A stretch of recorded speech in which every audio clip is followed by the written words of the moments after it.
हम बात करेंगे कैपिटल आर और स्मॉल आर के बारे में। कैपिटल आर जो है इसको हम कहते हैं सरकम रेडियस, क्या कहेंगे, सरकम रेडियस। और स्मॉल आर को हम कहते हैं इन रेडियस। इन से आप समझ रहे हैं अंदर, और सरकम मीन्स बाहर, सर्कल के ऊपर। मान लेते हैं अगर कोई ट्राइंगल है ए बी और सी, और ये कैसा ट्राइंगल है, ये है एक इक्विलेटरल ट्राइंगल जिसकी सारी साइडें इक्वल हैं। अगर इसकी हाइट आपको निकालनी है तो हाइट क्या होगी, ये एडी हाइट हो जाएगी। हाइट क्या होगी, एडी हो जाएगी। अब एडी हाइट भी होती है इक्विलेटरल के केस में, और एडी जो है ये मीडियन भी कहलाती है। मीडियन क्या होती है, किसी भी ट्राइंगल को दो बराबर क्षेत्रफल, दो बराबर एरियाज में जो लाइन डिवाइड करती है उसको हम मीडियन कहते हैं। और मीडियन हमेशा वर्टेक्स से निकलती है, वर्टेक्स से आएगी और किसके ऊपर गिरेगी, अपोजिट साइड के ऊपर गिरेगी, और उस अपोजिट साइड को उस साइड के मिड पॉइंट पे टच करती है, तो इसको हम मीडियन कहते हैं। इक्विलेटरल ट्राइंगल में तीन मीडियन होती हैं। कौन सी मीडियन होंगी, तीन। एक ये वाली, लेट्स से बी ई, और एक ये सी एफ, तो ये भी इसका मिड पॉइंट होगा। ये डी बी सी का मिड पॉइंट होगा, और ई ए सी का मिड पॉइंट होगा। इससे घबराने की ज़रूरत नहीं है, ज्योमेट्री में हम पूरा इलेबोरेट वे में इसको पढ़ेंगे, ठीक है। तो जहाँ पे ये तीनों मीडियन इंटरसेक्ट करती हैं, जहाँ पे ये तीनों मीडियन इंटरसेक्ट करती हैं, इस पॉइंट को हम सेंट्रोइड कहते हैं बेटा।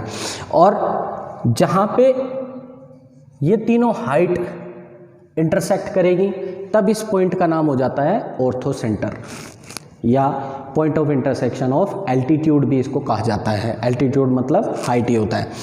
और अगर ये परपेंडिकुलर बाइसेक्टर की फॉर्म पे आ जाए, देखिए अगर डी मिड पॉइंट है बी सी का और ए डी इसके ऊपर परपेंडिकुलर है, तो ए डी जो होगा इसका परपेंडिकुलर बाइसेक्टर होगा। अगर आपको समझ आता है, आप छोटी क्लासेस में कैसे करते थे, परपेंडिकुलर बाइसेक्टर निकालते थे। मान लो बी सी एक लाइन है, इसका आपने परपेंडिकुलर बाइसेक्टर करना है, तो आप क्या करते थे, यहाँ कंपास रखते थे बी बिंदु पे, और इसके आधे से ज़्यादा लेंथ लेते थे और कंपास यहाँ पे, और एक आर्क यहाँ लगा देते थे और एक आर्क इधर। अब कंपास को हिलाना नहीं है, कंपास को इधर रखते थे, एक आर्क इधर, एक आर्क इधर, और ये जो पॉइंट होते थे इनको आप ऐसे करके मिला देते थे। तो ये जो लाइन बनती थी ये वाली, ये कहलाती थी परपेंडिकुलर बाइसेक्टर ऑफ बीसी। तो बेटा एडी जो है यहाँ पे इक्विलेटरल के केस में बीसी का परपेंडिकुलर बाइसेक्टर होती है। ऐसे ही बीई एसी का परपेंडिकुलर बाइसेक्टर होगी, यानी ई मिड पॉइंट होगा, और कहाँ पे मिड पॉइंट होगा, 90 डिग्री पे मिड पॉइंट होगा एसी के ऊपर। ऐसे ही सीएफ जो है वो परपेंडिकुलर बाइसेक्टर होती है, और जहाँ पे परपेंडिकुलर बाइसेक्टर आपस में मिलते हैं उस पॉइंट को कहते हैं सरकम सेंटर। उस पॉइंट को क्या कहते हैं, ध्यान रखिएगा, उस पॉइंट को कहते हैं सरकम सेंटर। सरकम सेंटर। अब इसका नाम सरकम सेंटर क्यों पड़ता है, क्योंकि ये बेटा उस सर्कल का सेंटर होता है जो ट्राइंगल के तीनों वर्टिसेस से होकर के जाता है, इसलिए इसका नाम सरकम सेंटर पड़ता है। और जो ये सर्कल होता है, इस सर्कल को इसीलिए हम क्या कहते हैं, सरकम सर्कल इसको कहा जाता है। इसको क्या कहते हैं, सरकम सर्कल। और इस सरकम सर्कल की जो रेडियस होती है उसको कहते हैं कैपिटल आर। उसको क्या कहते हैं, कैपिटल आर। और क्या नाम होता है इसका, सरकम रेडियस। आई थिंक ये बात आपको क्लियर होगी। आपने अभी इक्विलेटरल ट्राइंगल के केस में हाइट निकालना सीखा था, कैसे कि अगर ये ट्राइंगल है दैट इज ए डी और बी, ये आपको ट्राइंगल दिया गया है, यहाँ पे 90 डिग्री बन रहा है, ये ए है और ये कितना होगा, a/2, क्योंकि d मिड पॉइंट होगा BC का, और ये चीज़ होती है हाइट। तो आपने सीखा कि a² बराबर h² प्लस a/2 का होल स्क्वायर। तो यहाँ से h² कितना आता है, a² minus a² upon 4 and H square equal to 4a² minus a² upon 4 और h equal to square root of ये 4a² में से a² माइनस होगा 3a² अपॉन 2 आ जाएगा और h बराबर कितना होगा फिर h बराबर होगा √3a/2। तो बेटा ध्यान रखिएगा हाइट ऑफ इक्विलेटरल ट्राइंगल और ये क्या है साइड ऑफ इक्विलेटरल ट्राइंगल, ए क्या है साइड ऑफ इक्विलेटरल ट्राइंगल। ये रिलेशन बहुत ज़्यादा इंपॉर्टेंट होता है। तो हम कहते हैं हाइट और साइड ऑफ इक्विलेटरल ट्राइंगल में जो रेशियो होता है वो √3/2 का होता है। हमेशा ध्यान रखिएगा क्या रेशियो होता है, हाइट और साइड में √3/2 का रेशियो होता है किसकी, इक्विलेटरल ट्राइंगल की। अब क्योंकि एडी यहाँ पे मीडियन का रोल भी अदा कर रही है तो ये जो पॉइंट होगा लेट से ओ पॉइंट हम इसको कह रहे हैं, वैसे ज्योमेट्री में इसके अलग अलग नाम होते हैं, यहाँ पे हम इसको सिर्फ ओ पॉइंट कह रहे हैं फिलहाल। ओ जो पॉइंट होगा इसको हम कहेंगे सेंट्रोइड, कब, जहाँ पे मीडियन इंटरसेक्ट करती हैं।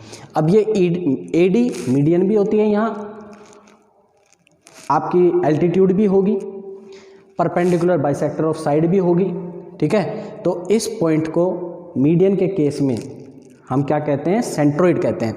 और सेंट्रोइड की खासियत होती है कि मीडियन को 2:1 के रेशियो में डिवाइड करता है।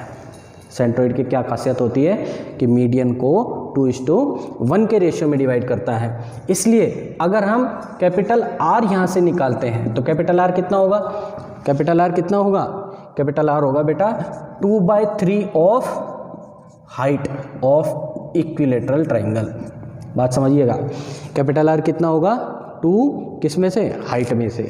हाइट अगर 3 है तो उसमें से 2 भाग कैपिटल आर होता है। तो 2/3 ऑफ हाइट, और हाइट कितनी है, हाइट आप निकाल के लेके आ गए ये, तो 2/3 इंटू √3a/2, 2 से 2 कैंसिल और √3 इस 3 को काट देगा √3 टाइम्स, तो a/√3 ये क्या चीज़ होती है, ये होती है बेटा सरकम रेडियस। क्या कहते हैं इसको, सरकम रेडियस। a/√3 कैपिटल आर को दर्शाता है। इससे आप एरिया ऑफ सरकम सर्कल निकालते हैं बेटा। क्या निकालेंगे, एरिया ऑफ सरकम सर्कल। अब सर्कल का एरिया क्या होता है, सर्कल का एरिया होता है πr²। तो यहाँ पे एरिया होगा पाई कैपिटल r², और जो कि क्या बनेगा पाई r कितना है a/√3 का स्क्वायर, तो बन जाता है pi a²/3। This is the area of circumcircle which is drawn outside an equilateral triangle. तो इक्विलेटरल ट्राइंगल के लिए सरकम सर्कल का ये फॉर्मूला होता है पाई a²/3। ध्यान से समझना, इक्विलेटरल ट्राइंगल के लिए।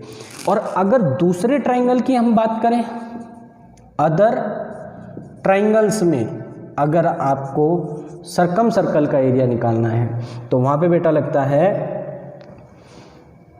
R = ABC/4 times area of triangle. Capital R जो होगा वो क्या होगा, ABC, यानी जो साइडों का मेजरमेंट है उसका product upon 4 times area of triangle. जो भी ट्राइंगल दे रखा है, आइसोसेलेस है तो भी आप निकाल सकते हैं, इक्विलेटरल में तो डायरेक्ट फॉर्मूला लगेगा, स्केलन में है तो स्केलन का एरिया यहाँ पे रख देंगे तो R निकल के आ जाएगा, और जो R निकल के आएगा उसको आप इस फॉर्मूले में पुट कर देंगे। तो इस रिलेशन से भी आप रेडियस ऑफ सरकम सर्कल निकाल सकते हैं। अब ध्यान रखिएगा ये फॉर्मूला जो है ये हर एक टाइप के ट्राइंगल में लगता है, ये इक्विलेटरल में भी लगेगा, यानी कैपिटल R अगर आपको यहाँ से निकालना है तो इक्विलेटरल में भी लग जाएगा। आप देखिए साइडें सारी बराबर होंगी तो a × a और 4 into area of equilateral triangle क्या होता है, √3/4 a²। तो 4 से 4 कैंसिल, a² से a² कैंसिल, तो कितना बच गया देखिए a/√3, a/√3 अभी हमने निकाला था, ये देखिए R a/√3 किसके केस में, इक्विलेटरल के केस में। तो ये जो फॉर्मूला होता है ये हर एक ट्राइंगल में लगता है। तो आप यहाँ पे लिख लीजिए for all triangles capital R = ABC/4 times area of triangle. Clear. अच्छा अब बात करते हैं इन रेडियस की। इन रेडियस क्या होती है, इन रेडियस होती है, इनसे आप समझे अंदर, अंदर जो ट्रायंगल बनता है, अंदर जो ट्रायंगल बनता है उसको हम अंदर जो सर्कल बनता है, सॉरी, उसको हम कहते हैं इन सर्कल। क्या कहेंगे?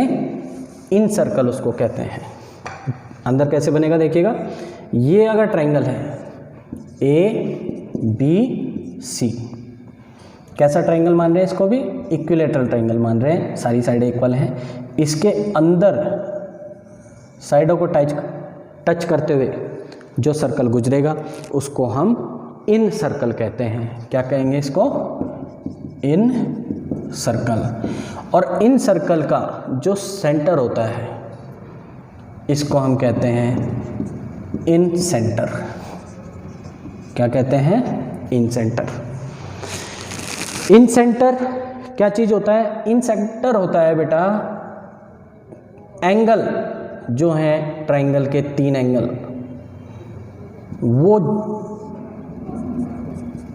उनको बाइसेक्ट करने वाली जो लाइनें होती हैं, जैसे ए को बाइसेक्ट किया AD ने, बी को बाइसेक्ट करा BE ने, और एंगल C को बाइसेक्ट करा CF ने। तो ये तीनों यहाँ पे मिल रहे हैं, तो इस पॉइंट को कहेंगे हम इन सेंटर।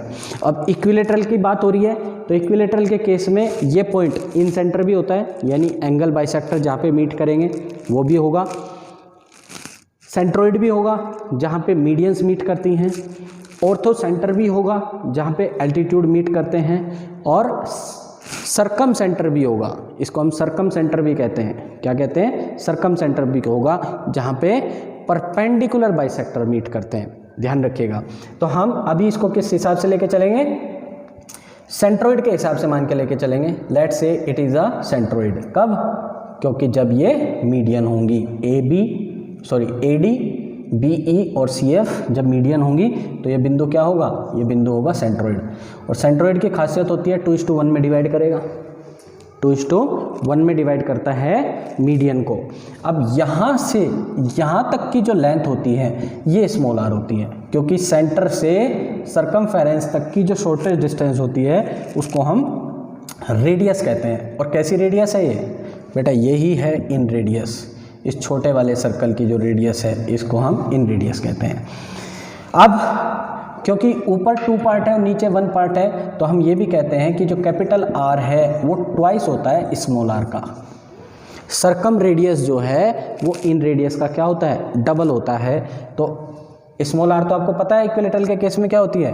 A/√3, तो बराबर हो जाएगा 2r के, तो r बराबर हो जाता है A/2√3। क्या होगा? r बराबर A/2√3। तो यहाँ से अगर आप एरिया निकालते हैं, किसका? Area of in circle. कौन से सर्कल का? Area of in circle. क्या होगा? एरिया तो होता है πr², और r की वैल्यू आपके पास कितनी आ रही है? r की वैल्यू आ रही है आपके पास A/2√3 का होल स्क्वायर आप कर देंगे, क्योंकि ऊपर स्क्वायर है। तो ये बन जाता है πa²/4, 2 का स्क्वायर 4 और √3 का स्क्वायर 3, तो 4 3 जा 12। ये डायरेक्ट फॉर्मूला यूज़ होता है इन सर्कल का एरिया निकालने के लिए। कब? जब इन सर्कल इक्विलेटरल ट्रायंगल के अंदर बना हो। और अगर ऐसा सर्कल आ जाए जो इक्विलेटरल ट्रायंगल के अंदर ना हो, या हम एक ऐसे फॉर्मूले की बात करते हैं जो हर एक ट्रायंगल में, हर एक ट्रायंगल यानी इक्विलेटरल हो, आइसोसेलेस हो, स्केलन हो, हर एक ट्रायंगल में जो इन सर्कल की रेडियस निकालने के लिए यूज़ होता है फॉर्मूला, वो क्या होगा? R = A/S। बहुत ही इंपॉर्टेंट फॉर्मूला है R = A/S, यानी इन सर्कल की रेडियस आप इससे निकाल सकते हैं। यहाँ पे A क्या होगा? A होगा एरिया ऑफ ट्रायंगल, और S होगा बेटा सेमी पैरामीटर। S क्या होगा? Semi parameter of triangle. तो ये जो फॉर्मूला है इन सर्कल की रेडियस निकालने के लिए यूज़ होता है किसी भी ट्रायंगल के अंदर। ट्रायंगल इक्विलेटरल हो, आइसोसेलेस हो, या स्केलन हो। तो हम कहते हैं r इक्वल टू a/s आप डायरेक्ट लगाएंगे तो इन सर्कल की रेडियस आ जाएगी। फिर जो रेडियस आएगी उसका पाई r² के अंदर उसको रख देंगे r के जगह पे, तो आपके पास इन सर्कल का एरिया आ जाएगा।